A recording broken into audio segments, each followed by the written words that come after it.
something different, but it's actually a linkage from my previous videos that I've been posting. But before then, I just want to use this opportunity to thank all my mentors who have mentored me to believe in the positive in the success direction. And the likes are Pastor Chris's, Elon Musk, Neville Gardet, Abdullah. I love that guy. William Blakes, Dale Carnegie. Recently, I came across one gentleman they called, what's his name? Quasi. Sorry if I'm not pronouncing the name so right. And then this gentleman with the white beards. I love his beard. Maron Golden. He actually challenged me in the YouTube world. Yeah, I just want to salute them that they've been so successful in their line of action and told us that we need to believe in that. And that is why actually I want to talk about beliefs. So if they have inspired me into believing something, then I need to appreciate them and thank them. I salute them. I love you guys. Keep on with the good works. Yeah, I want to talk about belief, but I want to talk about it in a different form, in a different way. One of my mentors, Cloud Bristol, recorded a tape and a book which he entitled The Magic of Believing. It's a wonderful book. I listened to it and it challenged me. It is from that point that I realized that faith is not just something, or belief is not something we just have to lightly talk about. We have to pay close attention to it. And when we pay close attention to it, we begin to enjoy from it. So, belief is not just something you say, I believe in. I believe this is this. You know, sometimes in our speech we use it. I believe in this. I believe in this. But it's bigger than that. I see belief to be a system, a machine. Now, if this thing is a system or a machine, then you need to install it. Right? You need to install it. I know you ask question, why are you sure that you are saying the truth? From where I'm coming from, I'm saying the truth. Maybe let me quote from the book of Genesis, what happened there, and then from there you now begin to believe that what I'm saying is the truth.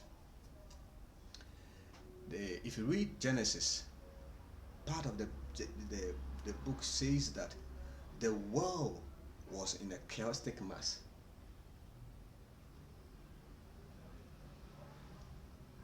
And the Spirit of the Lord was moving.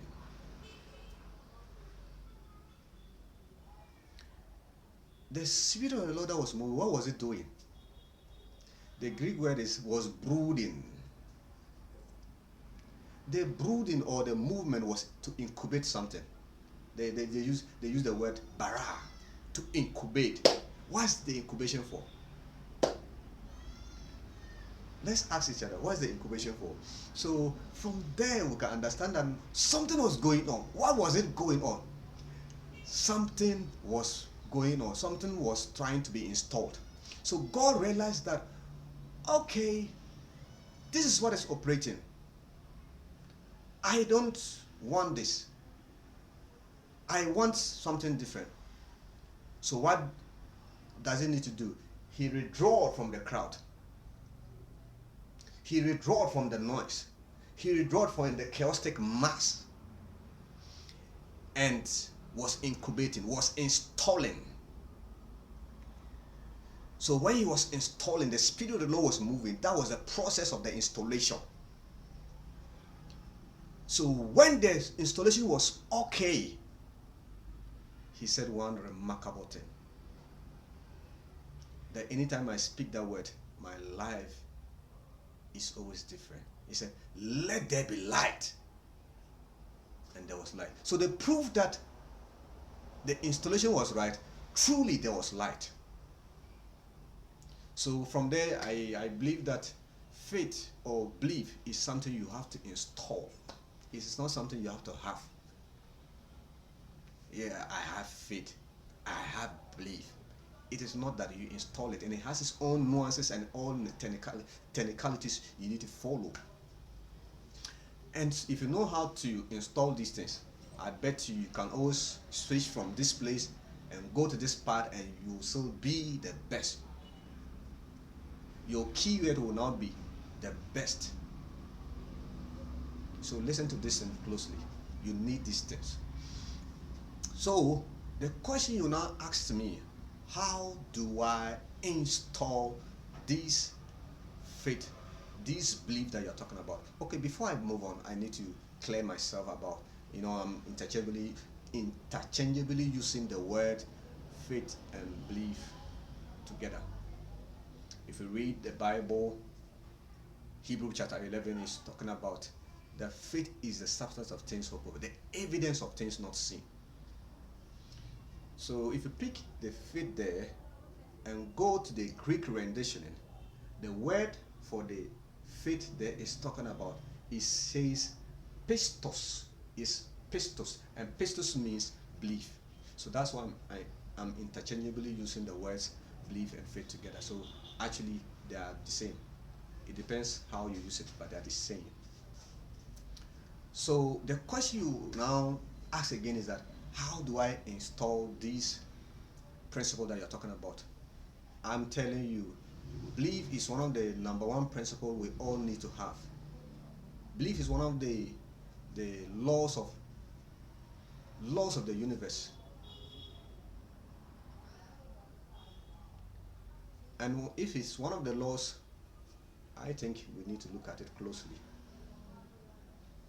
So to install your belief, you need to withdraw yourself from the crowd. You need to withdraw yourself from the crowd. Now, why do I need to withdraw myself from the crowd? When you withdraw yourself from the crowd, you begin to lessen all the noise in the world, and from yourself too. Listen, noise makes or brings disturbance to your mental atmosphere, thereby causes leakage in your energy. Let me repeat again. Noise brings disturbances to your mental atmosphere, thereby causes leakage to your energy. So if you understand this, Jesus Christ is not making a mistake when he says that those who do not have, the little that they have will be taken away from them, and those who have more will be added to them. It was in this direction that he was talking about that. There's leakage already. So whatever you do, you always lack. You always fail. So your withdrawal from the crowd is to help you mend all the leakages, lessen the noises. And then when you're able to lessen the noise, that is where you begin to know yourself. And the Bible says that, be still and know that I am God. At that moment, you are now beginning to be in union with God. And you will now know your right self-image. And when you know your right self-image, from there you will see your worldview.